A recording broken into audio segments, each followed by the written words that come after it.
Panda. I got broads in Atlanta. Just took the lean in the family. Credit cards and the scammers. Hitting the licks in the band. Legacies.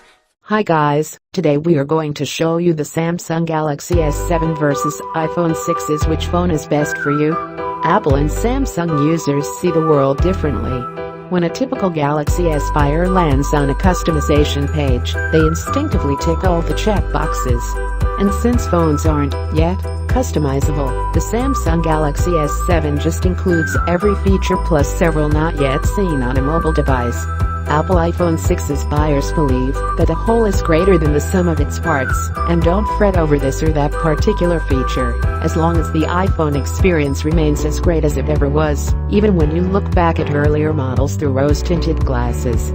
That's why few people remember when Apple removed cover flow or card reader support from the iPhone. The latter is back now, but every Galaxy owner will loudly let their rant out over the S6's sealed battery and missing microSD slot.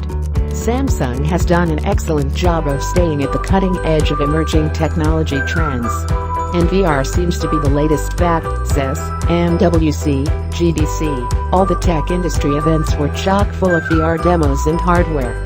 Samsung gave away free Gear VRs with each Galaxy S7 pre-order, and thanks to Oculus, allow users access to a fairly varied game and app store. Dual pixel autofocus is still something rare even on DSLRs, and yet millions of people will soon have it in their pockets. The Galaxy S7 also teases pros with a very advanced manual mode, and bright f1.7 aperture, and casual users with things like YouTube live streaming and hyperlapse. The perfectly calibrated display is great both for games and for reviewing your photos later on, including diving into photospheres with the Gear VR. The always-on feature isn't exactly new ground, but we live in an always-on world, and many users would like to keep on top of their notifications. Samsung is also beating the path to a wire-free future. The microSD 2.0 port feels as obsolete as it looks. There is fast Wi-Fi AC and powerful wireless charging to push data and the electrons around instead of a reversible connector, be it USB Type-C or Lightning. Samsung Pay rides the wallet-free wave, especially in the US, where many business and banks still rely on old magnetic stripe cards, which the Galaxy S7 can emulate, but not the iPhone with Apple Pay. To Apple, as usual, the user experience is more important than the user involvement. The camera doesn't have a Pro mode, the screen has no color modes, instead of waterproofed hardware you have AppleCare and so on.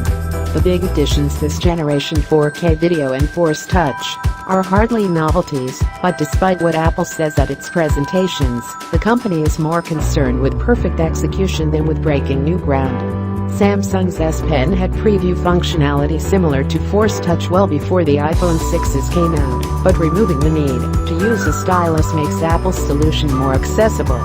As for 4K video, the quality is great. Apple got it right on its first try. But the resolution setting is buried in the settings menu, rather than available in the camera itself. For Apple, this is a choice you make once.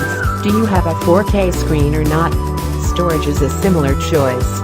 If you're okay with 16GB, you'll never need a microSD, otherwise get the roomier 64GB version, or even 128GB, on day one.